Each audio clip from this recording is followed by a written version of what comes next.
Sofia Martinez wiped down another table and glanced at the clock on the cafe wall. Just 2 more hours until her shift ended. Her back ached from carrying heavy trays all day, but she couldn't afford to show any tiredness. Tips had been good today, and every extra dollar brought her closer to next semester's tuition payment.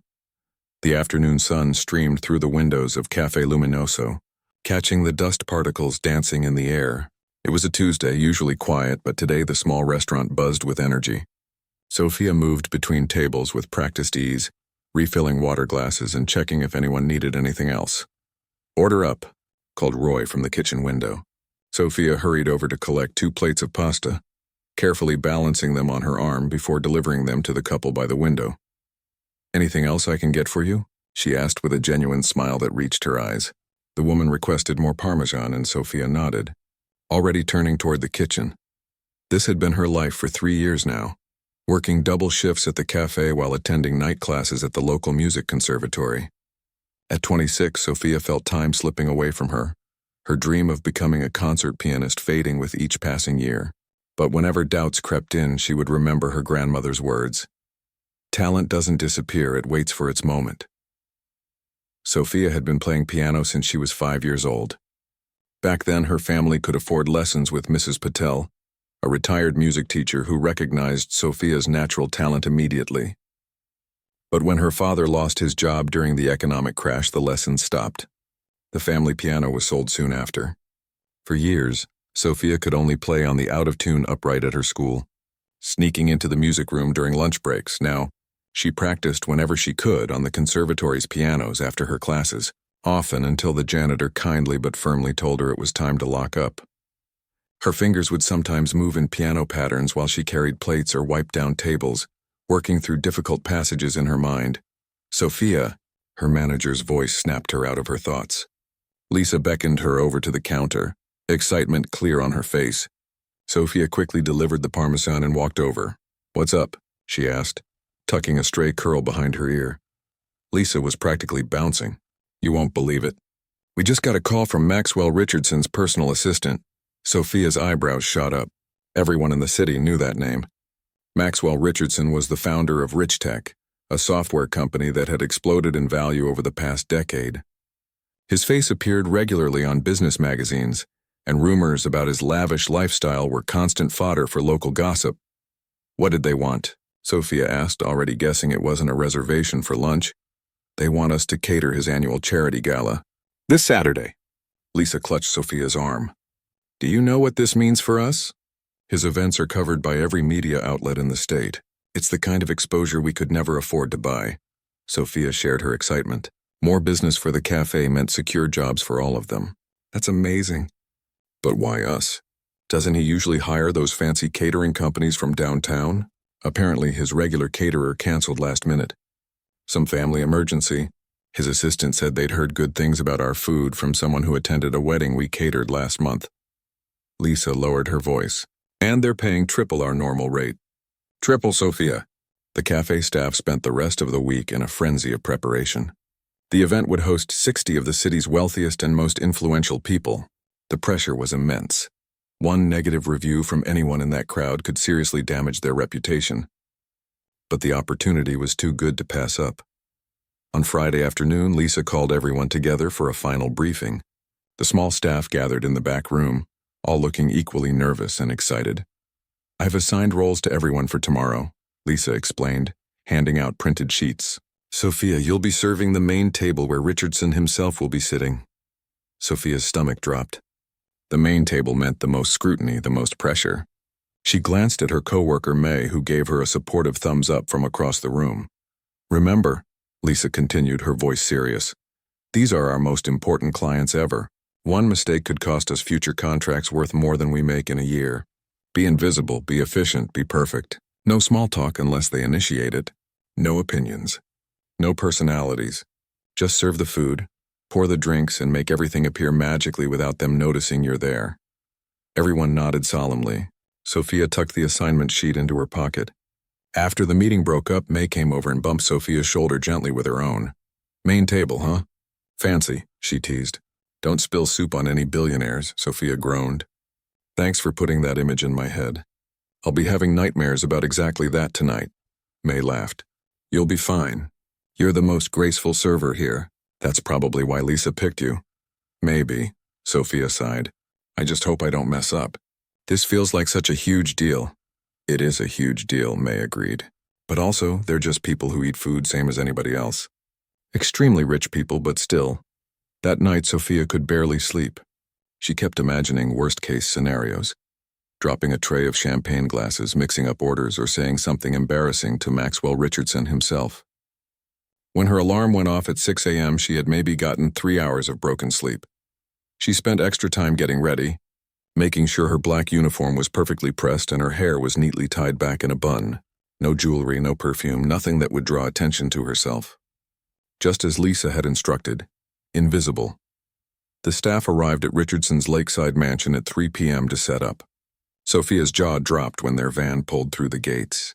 She had seen pictures of the house in magazines, but nothing compared to seeing it in person. Modern and sleek, with walls of glass that reflected the blue water of the lake. It looked more like a luxury hotel than someone's home. Stern-faced household manager met them at the service entrance and led them through a maze of hallways to the kitchen, a gleaming expanse of stainless steel and marble that was bigger than the entire cafe. Professional staff were already preparing some elements of the meal, but the appetizers, main courses, and desserts would be finished and plated by the cafe team. Mr. Richardson is very particular about timeliness, the house manager informed them. Guests arrive at 7 p.m. sharp, appetizers at 7:30, first course at 8, main course at 8:45, dessert at 9:30, coffee service follows. The timing must be perfect. As they unpacked and organized their equipment, Sophia peeked through a door that led into the main hall where the dinner would take place. Round tables draped in white linen filled the space, each set with china, crystal, and silver that probably cost more than her annual salary. Floor-to-ceiling windows showcased the stunning lake view, now golden with the afternoon sun. But what caught Sophia's eye was the grand piano placed on a small raised platform near the windows. It was the most beautiful instrument she had ever seen, a gleaming black Bosendorfer that must have cost at least $200,000.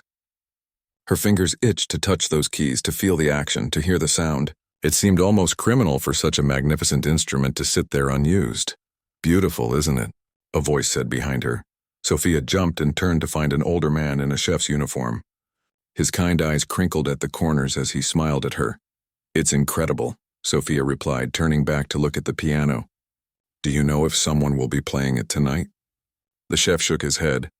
Mr. Richardson bought it 2 years ago when a famous pianist came to dinner once. I've never heard anyone play it since then. Shame, really. Sophia nodded, feeling a strange pang in her heart. She had to force herself to turn away and get back to work. The next few hours passed in a blur of preparation. Before Sophia knew it, guests were arriving in a parade of luxury cars. She watched from the kitchen as women in designer gowns and men in perfectly tailored suits air-kissed each other and accepted champagne from circulating servers. Maxwell Richardson stood at the entrance, greeting each guest personally. He was taller than Sophia had expected, with salt and pepper hair and the confident posture of a man who had never worried about money in his life. He laughed easily and seemed to know something personal about every guest that arrived. Time to start appetizers, Lisa called, and Sophia snapped back to attention. She straightened her uniform, took a deep breath, and picked up her first tray. As she stepped out into the crowd, Sophia had no idea that this ordinary work assignment would turn into the most extraordinary night of her life. She couldn't have known that in just a few hours everything would change. All she knew was that she had a job to do, and she intended to do it perfectly. Sophia moved through the crowd with practiced ease, offering trays of delicate appetizers to the guests. Most barely glanced at her, taking food without pausing their conversations about stock portfolios, recent vacations to private islands, and the latest luxury car releases. She kept her face pleasantly neutral, just as Lisa had instructed, present but invisible. The caviar is imported from Russia, she explained quietly when asked, then stepped back into the background once more. 3 other servers from the cafe worked the room alongside her, all moving with the same careful precision. They had been preparing for this moment all week, rehearsing the menu descriptions and practicing how to serve the complex dishes. At 8 p.m. sharp, a gentle chime rang through the room. The house manager appeared and announced dinner was ready to be served. The guests made their way to their assigned tables, finding their places by ornate name cards written in gold calligraphy. Sophia's heart pounded as she took her position behind the main table. Maxwell Richardson sat at the center, flanked by a woman in a stunning red dress who Sophia overheard was the director of a major art museum, and an older gentleman who seemed to be some kind of retired politician. 8 other guests completed the circle, all dressed impeccably and wearing jewelry that glinted in the soft lighting. The first course went smoothly, a delicate seafood dish that Chef Tony had created specifically for the event. Sophia poured wine with a steady hand, careful not to drip a single drop on the pristine tablecloth. She felt a flutter of pride as she heard murmurs of appreciation for the food. "Not bad," Richardson said to the table at large after his first bite. "Apparently small businesses can surprise you sometimes." The woman in red nodded. "The plating is quite artistic. I wouldn't have expected it from a cafe." Sophia maintained her neutral expression, but inside she felt both pride for her workplace and a twinge of irritation at their surprised tone, as if they had expected something subpar.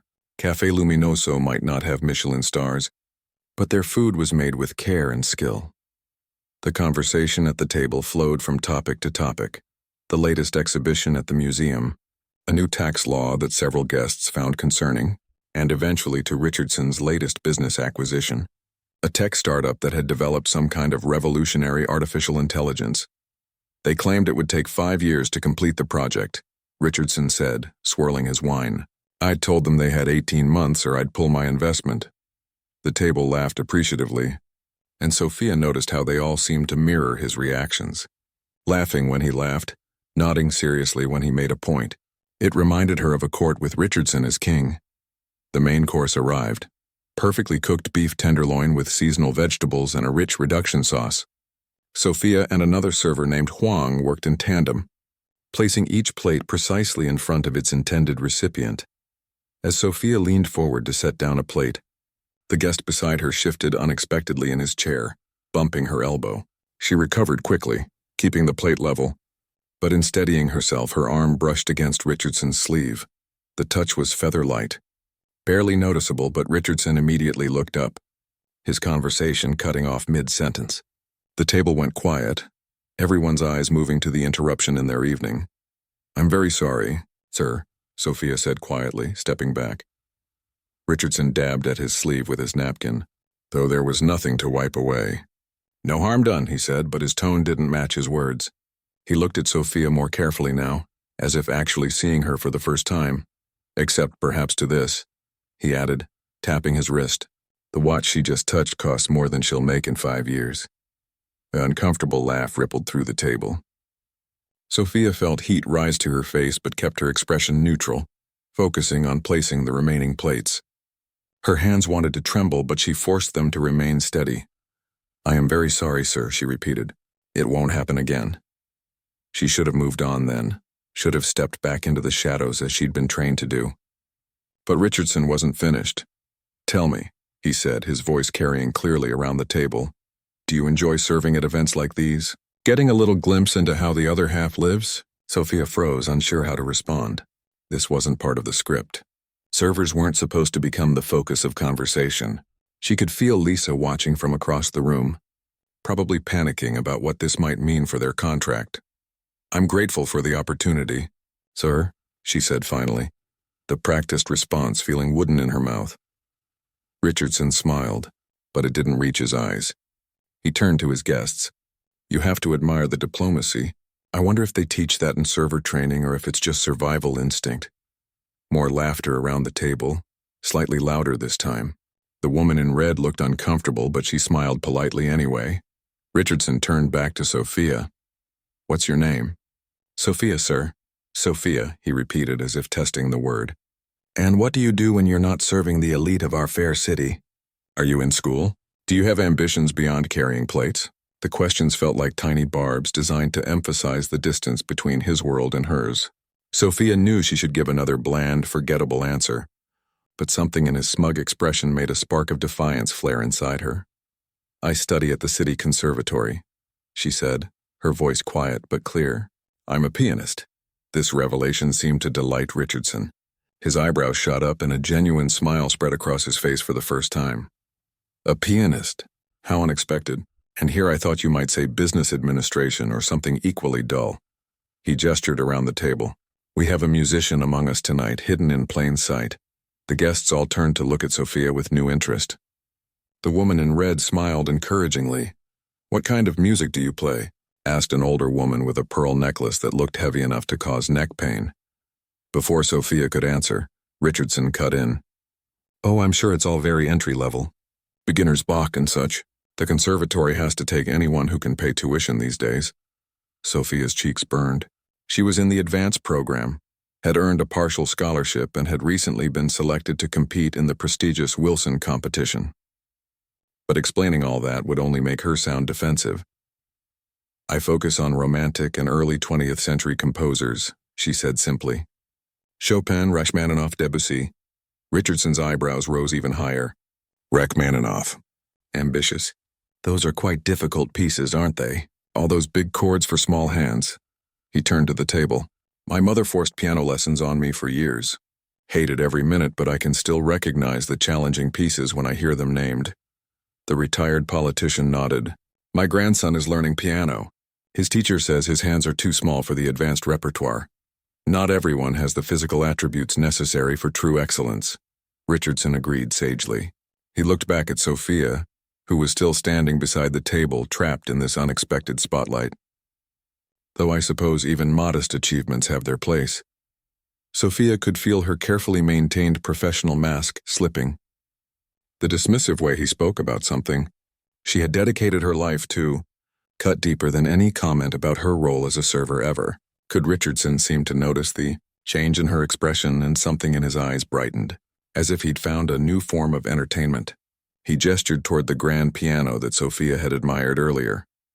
"Perhaps you should give us a demonstration," he said, his tone making it clear that he expected either refusal or failure. "My Bosendorfer hasn't been played in months.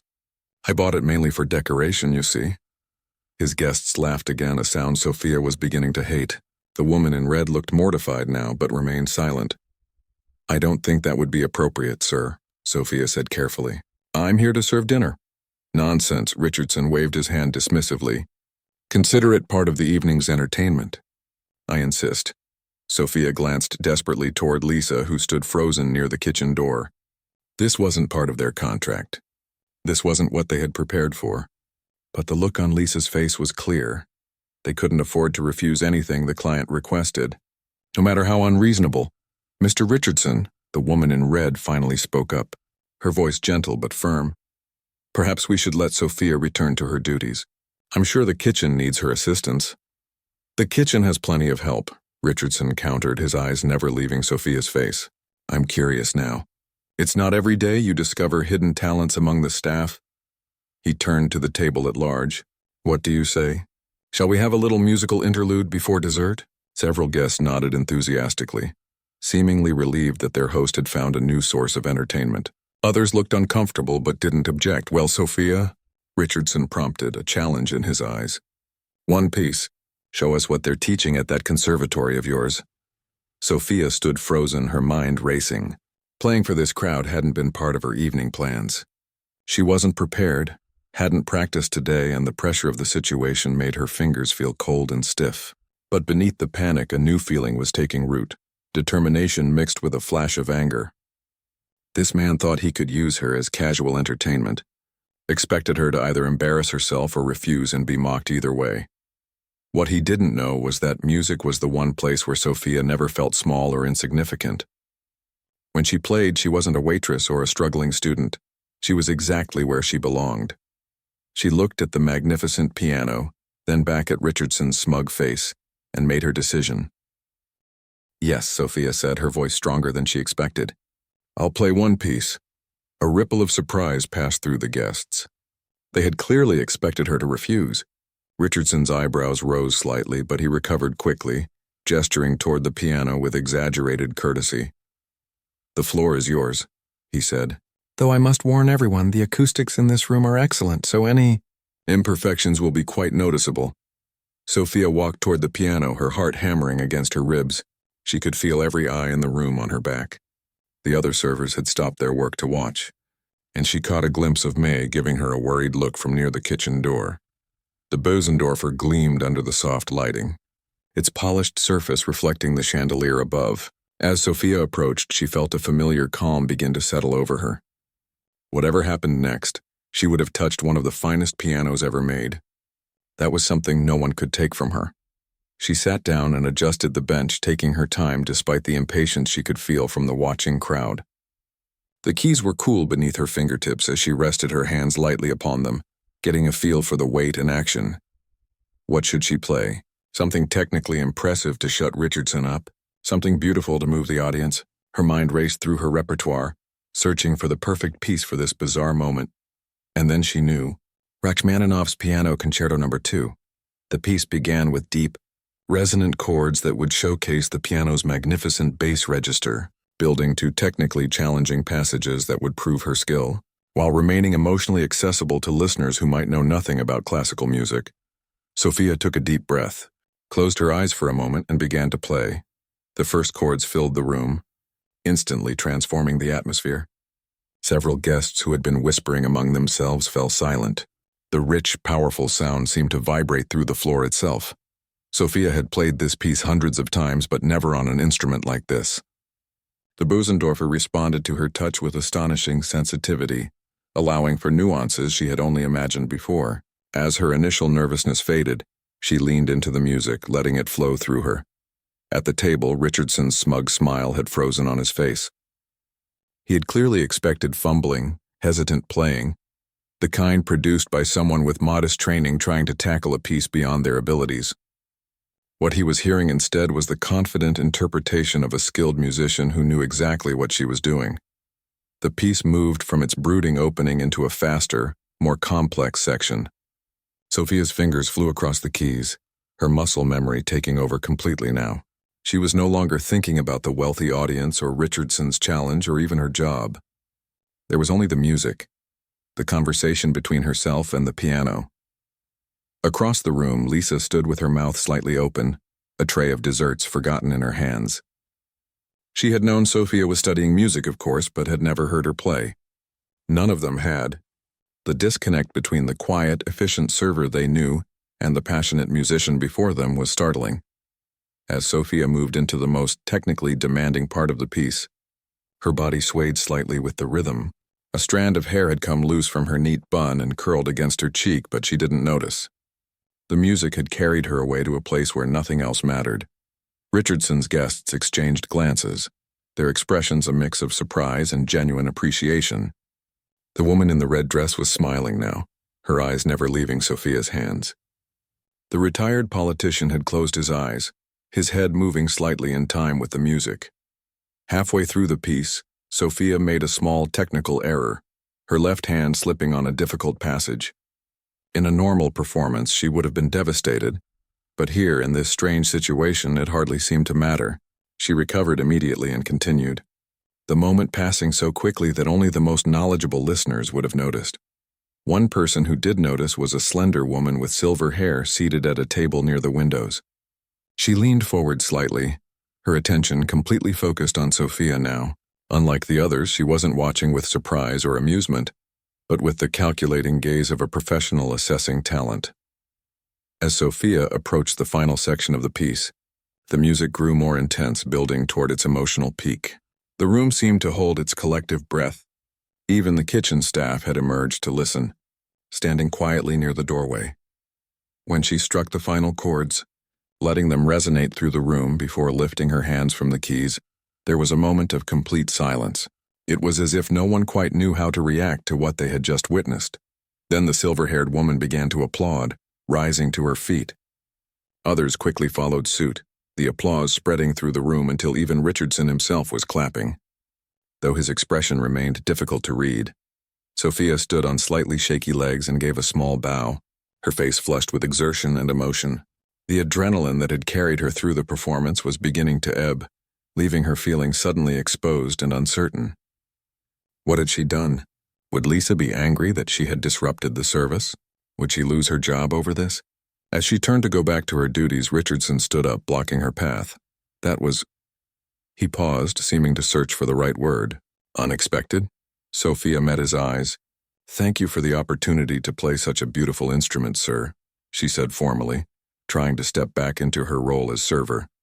But it was too late for that. The boundaries had been irreversibly shifted. The other guests were looking at her differently now, with respect, with curiosity. "Where did you learn to play like that?" asked the woman in the red dress. "You're clearly far beyond conservatory level." Before Sophia could answer, the silver-haired woman approached. Up close, Sophia recognized her with a jolt of surprise. Eliza Montgomery, one of the most respected piano teachers in the country, and a former concert pianist herself. "You have remarkable talent," Montgomery said directly. "Your interpretation of Rachmaninoff is passionate but disciplined. How long have you been studying?" Sophia swallowed. "Since I was 5, ma'am, though there was a gap of several years when my family couldn't afford lessons." Montgomery nodded as if this confirmed something she had suspected.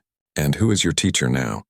"Professor Chen at the City Conservatory," Sophia replied, still barely believing she was having this conversation. "Victor Chen is excellent," Montgomery said with approval, "but you need more than what a standard conservatory program can offer you." She reached into her clutch bag and extracted a business card. "Call my office tomorrow. I'd like to hear you play again in a more suitable setting." Sophia stared at the card in her hand. Eliza Montgomery almost never took on new students, and when she did, they were typically prodigies being groomed for international careers. This couldn't be happening. Not to her. Not now. Richardson had been watching this exchange with a complex expression. When Montgomery moved away, he cleared his throat. "Well," he said, his tone considerably less condescending than before, "it seems my little party trick has turned into quite the discovery." He gestured toward the dining room. "But I believe we were about to have dessert. Perhaps you should return to your duties, Sophia."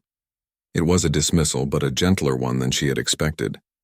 Sophia nodded and tucked Montgomery's card carefully into her pocket before walking back toward the kitchen, her legs still feeling like they might give way beneath her. In the kitchen, chaos reigned. The other servers surrounded her immediately, peppering her with questions and exclamations. "That was amazing. Why didn't you ever tell us? Did you see Richardson's face?" May pushed through the crowd to grab Sophia's hands. "You were incredible," she said fiercely. "You showed them all." Lisa appeared, looking dazed but not angry. "Sophia, that was... I don't even have words, but we need to finish service. Desserts are waiting. Can you..." "Of course," Sophia said, pulling herself together. "I'm still here to do my job." She picked up a tray of elegantly plated chocolate desserts and took a deep breath. The evening wasn't over yet, and she had responsibilities to fulfill. But something fundamental had changed, and she could feel it in the air around her.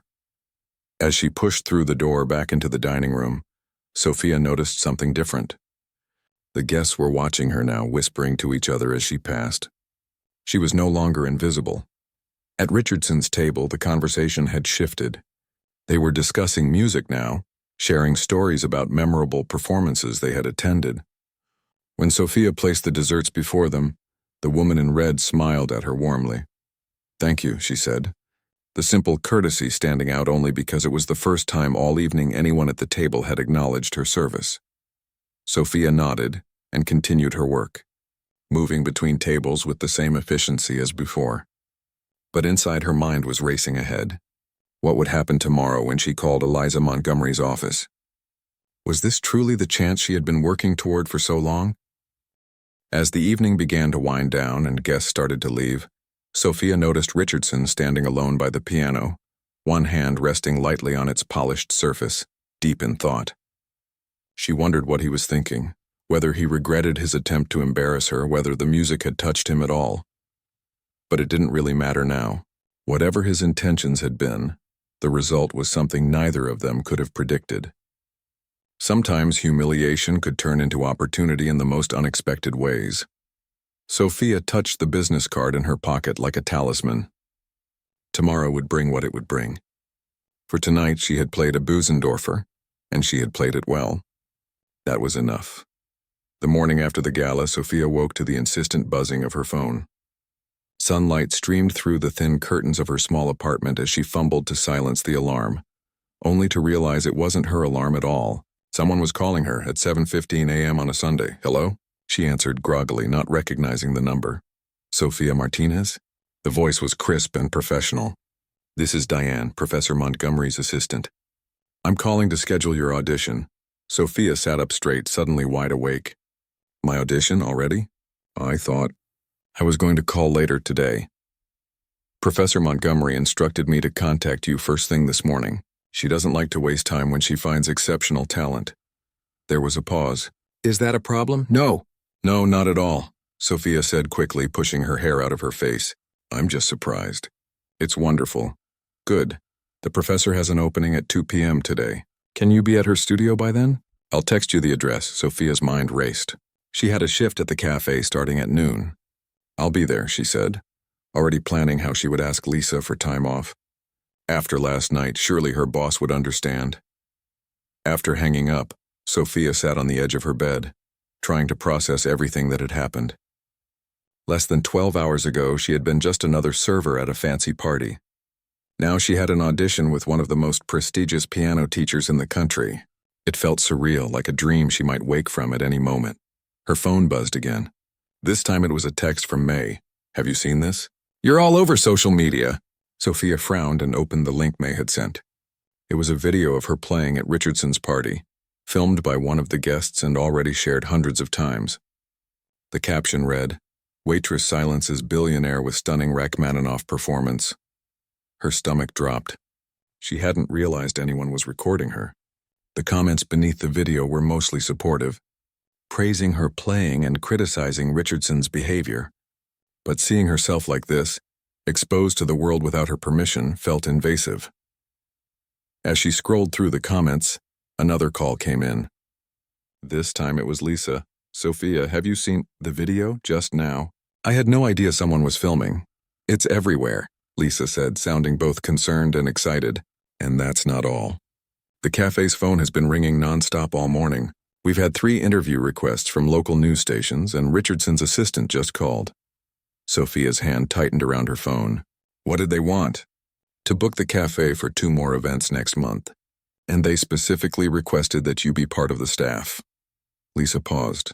Sophia, this is huge for us. The exposure alone. Lisa, Sophia cut in gently. I actually need to take this afternoon off. I have an audition with Eliza Montgomery at 2 p.m. There was a moment of silence on the other end. Then Lisa said, Of course you do. Don't worry about your shift. This is your chance. Take it.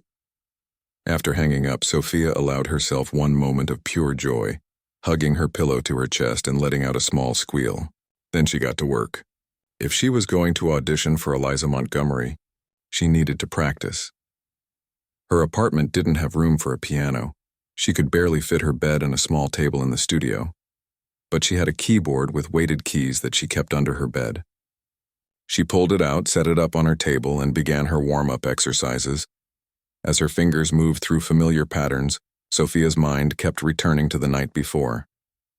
The feeling of playing that magnificent Bosendorfer, the looks on the guests' faces, Richardson's expression when he realized she wasn't going to embarrass herself after all. And most of all, the moment when Eliza Montgomery had approached her. Sophia had heard Montgomery play once 3 years ago, when the renowned pianist had returned to the stage for a rare performance. She had saved for weeks to afford the cheapest seat in the balcony, and it had been worth every penny. Montgomery's playing had a clarity and emotional depth that made Sophia weep. And now somehow this legend wanted to hear her play. The hours passed quickly as Sophia practiced, losing herself in the music as she always did. She selected 3 pieces for the audition: a Bach prelude to demonstrate her technical precision, a Chopin nocturne to show her emotional range, and the same Rachmaninoff piece she had played at the party, but this time with all the sections she had needed to cut short. At 1 p.m., she changed into her best outfit, a simple blue dress she had worn to her conservatory interview, and set off for Montgomery's studio. The address was in an upscale neighborhood she rarely had reason to visit, full of renovated historic buildings with doormen and elevators. As she approached the address, Sophia saw a sleek black car parked outside. A driver stood beside it, and as she got closer, the back door opened. Sophia stopped in surprise as Maxwell Richardson himself stepped out, straightening his suit jacket. Their eyes met, and for a moment, neither spoke. Sophia felt her heart rate pick up, memories of his condescending comments fresh in her mind. "Ms. Martinez," he said finally, his tone difficult to read. "I thought I might find you here." Sophia adjusted her bag on her shoulder. "Mr. Richardson, what are you doing here?" "I had a lunch meeting with Eliza," he said, gesturing toward the building. "We're old friends. I've been supporting her scholarship program for years." This new information shifted something in Sophia's understanding. The scholarship program Richardson mentioned was famous in music circles.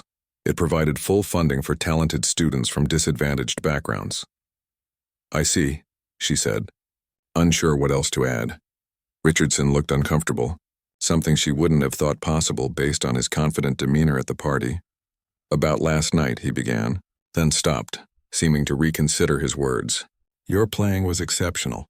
I owe you an apology for my behavior." Sophia hadn't expected this. An apology from a man who probably hadn't apologized to anyone in years. "Thank you," she said simply. "The Bösendorfer is magnificent. It deserves to be played more often." Richardson nodded, a faint smile touching his lips. "That's what Eliza said too. She was quite impressed with you, you know. She doesn't impress easily." Sophia glanced at her watch. "I should go up. I don't want to be late." "Of course." Richardson stepped aside, then added, "Good luck, though I doubt you'll need it." The elevator ride to the 6th floor gave Sophia time to collect her thoughts. The encounter with Richardson had thrown her off balance. Had he really come here just to apologize? Or was there something else at work?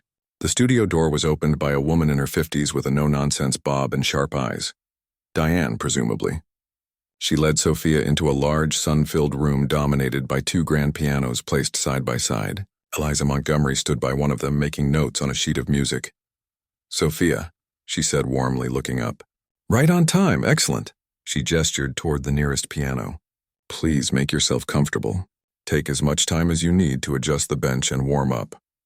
The next 2 hours were the most intense of Sophia's life. She played her prepared pieces with Montgomery listening in complete silence, her face giving nothing away. Then came technical exercises, sight reading of unfamiliar music, and finally questions about Sophia's background, training, and aspirations. "Your technique is solid," Montgomery said after Sophia finished playing a particularly challenging passage. "Your interpretation shows emotional maturity in your own voice, which is rare in someone your age. But there are gaps in your training. Understandable, given your circumstances, but they need to be addressed." Sophia nodded, absorbing the critique. Coming from Montgomery, even the criticism felt like a gift. "Here's what I propose," Montgomery continued, sitting down beside Sophia on the bench. "I'm offering you a place in my advanced program. Full scholarship, plus a monthly stipend for living expenses so you can reduce your work hours and focus on your music." Sophia's breath caught. This was beyond her wildest hopes. "The catch," Montgomery went on, "is that it will be intensive. 6 hours of practice daily, plus theory, composition, and performance classes. We'll be preparing you for major competitions within 6 months. It won't be easy." "I understand," Sophia said, her voice steady despite the emotion surging through her. "I'm ready for the work." Montgomery studied her face for a moment, then nodded, apparently satisfied with what she saw. "I believe you are. There's one more thing. Maxwell tells me he's establishing a new scholarship in your name, for talented service industry workers who are pursuing arts education. He's asked if you would consider being on the selection committee." Sophia blinked in surprise. "In my name? But why would he?" "I believe you made quite an impression," Montgomery said with a small smile. "It's not often Maxwell Richardson is shown he's wrong about something. Even rarer that he admits it." She stood up. "Think about his offer. You don't have to decide now." As Sophia gathered her things to leave, still processing everything that had happened, Montgomery added, "By the way, there's a reporter from the Tribune waiting downstairs. They're doing a feature on unexpected paths to musical careers. I suggested they might want to interview you. I hope that's all right." "A reporter?" Sophia repeated weakly. "To interview me." "Get used to it," Montgomery said with a chuckle. "After that video went viral, you're going to be in the spotlight for a while. Might as well use it to your advantage." Sophia stepped out of the building into the late afternoon sunshine, her mind whirling with everything that had happened. The reporter, a friendly woman named Tina, was indeed waiting, notebook in hand. As they found a quiet cafe to talk, Sophia tried to gather her thoughts. 24 hours ago, she had been preparing to serve drinks to the wealthy. Now she had a full scholarship, a stipend, a reporter wanting her story, and apparently a scholarship being created in her name. Life could change so quickly, turning on a single moment, a brush against a sleeve, a challenge accepted, a piece of music played with all her heart. As Sophia began to tell her story to the waiting reporter, she wondered what other changes might be waiting just around the corner. 6 months later, Sophia stood in the wings of the concert hall, her heart pounding as she listened to the announcer introduce her. The lights dimmed in the audience, and a spotlight illuminated the gleaming grand piano center stage.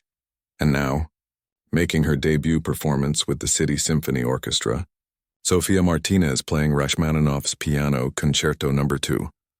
The applause washed over her as she walked onto the stage, her midnight blue gown catching the light. Sophia took a deep breath, acknowledging the audience and conductor with a bow before taking her seat at the piano. As her fingers touched the keys, a sense of calm settled over her. This moment, impossible as it had seemed just 6 months ago, was finally here. The journey to this stage had been intense. Professor Montgomery's program was every bit as demanding as promised. 6 hours of daily practice, rigorous theory lessons, and performance workshops that pushed Sophia to her limits. There were days when her fingers cramped so badly she couldn't hold a coffee cup, nights when she fell asleep with sheet music scattered across her bed, mornings when she wondered if she had what it took. But there were also breakthrough moments that made it all worthwhile. The day she finally mastered a particularly difficult passage in the Rachmaninoff Concerto, bringing tears to Montgomery's usually stoic eyes. The afternoon she helped select the first recipients of the Richardson-Martinez Scholarship, offering 2 other service workers the chance to pursue their artistic dreams. The morning she moved into her new apartment, small but all her own, with enough room for the baby grand piano that had mysteriously appeared there, a gift from an anonymous donor, though she had her suspicions. As Sophia began to play, her mind was clear, focused only on the music. The orchestra joined her, the melodies weaving together in perfect harmony. In the audience, familiar faces watched with pride. May and Lisa from the cafe, her fellow students from the conservatory, even her parents who had flown in from Arizona for her debut. In the third row center sat Maxwell Richardson, looking slightly uncomfortable in the formal setting but attentive. Their relationship had evolved in unexpected ways over the past months. After his initial apology, he had asked for piano lessons, not to become a serious player, he explained, but to better appreciate what he was hearing when he attended performances. Their weekly lessons became a curious friendship between 2 people from vastly different worlds. Sophia found herself explaining not just music theory, but what it was like to work multiple jobs to pay rent, to count pennies for bus fare, to dream of something that seemed financially impossible. And Richardson, to her surprise, actually listened. "I've never known anyone who worked as hard as you," he had told her during their last lesson before her debut. "It's changed how I see a lot of things." Sophia's thoughts returned to the present as she moved into the most technically challenging part of the concerto. Her fingers flew across the keys without hesitation, muscle memory and emotion guiding her through passages that would have seemed impossible a year ago. The orchestra followed her lead, the conductor smiling slightly as she took the tempo just a breath faster than they had rehearsed, carried by the energy of the moment. When the final notes faded, there was a moment of perfect silence before the hall erupted in applause. Sophia rose from the bench, breathless and exhilarated, to take her bow. As she straightened, she saw the audience rising to their feet, the standing ovation spreading from the front rows all the way to the balcony. Flowers were brought to the stage, a massive bouquet of white roses from Montgomery, a smaller arrangement from her parents, and a single perfect orchid that came with a card signed simply, "Mr." She accepted them all with genuine gratitude, her eyes shining with unshed tears. Backstage after the performance, Sophia was surrounded by well-wishers, critics who wanted quotes for their reviews, fellow musicians offering congratulations, Montgomery who simply squeezed her shoulder and said, "You did it. Now the real work begins." As the crowd thinned, Sophia found a quiet corner to catch her breath. The adrenaline was starting to fade, leaving her feeling both euphoric and exhausted. She sat down, carefully arranging her gown, and closed her eyes for just a moment. Not falling asleep at your own debut party, are you? Sophia opened her eyes to find Richardson standing before her, 2 glasses of champagne in hand. He offered one to her. To new beginnings, he said as she accepted it. And unexpected friendships, she added, clinking her glass against his. They sipped in companionable silence for a moment before Richardson spoke again.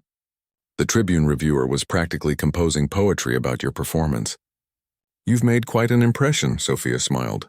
I had good teachers. And extraordinary talent, he countered. Don't diminish what you've accomplished, Sophia. Own it. It was advice he had given her repeatedly over the past months, noticing how she tended to downplay her achievements. Coming from someone who never hesitated to take credit, it was advice worth considering. I'm not sure I've properly thanked you, Sophia said, looking at him directly. For the scholarship program, the piano, everything. Richardson looked almost embarrassed. Consider it my apology for being an entitled jerk at the party. You were, Sophia agreed with a small smile. But maybe we both needed that night to happen exactly as it did. A comfortable silence fell between them, broken when Richardson checked his watch. I should go. Early meeting tomorrow. He hesitated, then added, The New York Philharmonic is performing next month. My company is a sponsor, so I have access to tickets. You should come. Meet some people. Sophia recognized the offer for what it was, not charity but a genuine desire to open doors that had once been closed to her. I'd like that, she said simply. After Richardson left, Sophia found herself alone for the first time all day. She returned to the now empty stage, drawn to the piano like a magnet. In the dim light of the nearly vacant hall, she sat down and played a simple melody, one of the first pieces she had learned as a child. The notes floated in the darkness, a private celebration of the journey. Beautiful, said a voice from the shadows. May stepped into the light, still dressed in the outfit she had worn to the performance. Though I liked the fancy concerto too, Sophia laughed. What are you still doing here? I thought everyone had gone to the reception. Mee shrugged. Thought you might need a friend, not an admirer. It's been a crazy night. A crazy 6 months, Sophia corrected, making room on the bench for her friend. Do you ever think about how different things would be if you hadn't played that night at the party? May asked, sitting down beside her. Sophia considered the question seriously. I'd still be at the cafe, she said finally. Still practicing whenever I could, still dreaming about this. She gestured around the concert hall. But wondering if it would ever happen. Are you happy? May asked, the simple question carrying the weight of everything they'd shared. Yes, Sophia answered without hesitation. Not just because of this. She ran her fingers lightly over the keys. But because I finally feel like I'm where I'm supposed to be. Doing what I'm meant to do. May nodded, understanding. I got a promotion, she said suddenly. Assistant manager. Lisa offered it to me yesterday. May, that's wonderful. Sophia hugged her friend. We should celebrate. Already am, May said with a grin. My best friend just played with the symphony. Pretty good day in my book. They sat together a while longer, talking about everything and nothing, the way they used to during breaks at the cafe.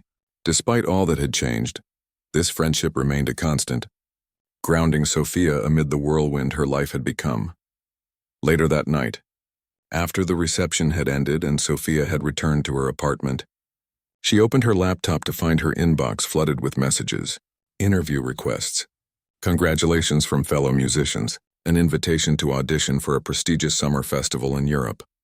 She closed the computer without responding to any of them. Tomorrow would be time enough for decisions and plans. Tonight was for savoring the moment, for remembering the journey that had brought her here. Sophia walked to the window, looking out at the city lights below. 6 months ago, she had been a waitress in a small cafe, invisible to the wealthy people she served, her talent hidden behind a uniform and a professional smile. One moment of humiliation, one challenge accepted, had changed everything. As she turned back to the piano, her piano, Sophia thought about all the other talented people working behind counters, driving buses, cleaning rooms, serving food. How many others had gifts the world hadn't yet recognized? How many just needed one moment, one opportunity? The Richardson Martinez Scholarship was just a beginning. Sophia had plans to do more.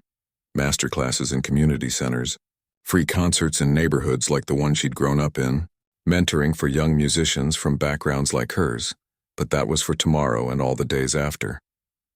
Tonight she would play for herself, celebrating not just where she had arrived but the entire journey that had brought her here. Every struggle, every late night, every moment of doubt, and that one pivotal evening when a millionaire had tried to belittle a waitress and found himself humbled by her talent instead. Sophia's fingers touched the keys, and music filled the room once more.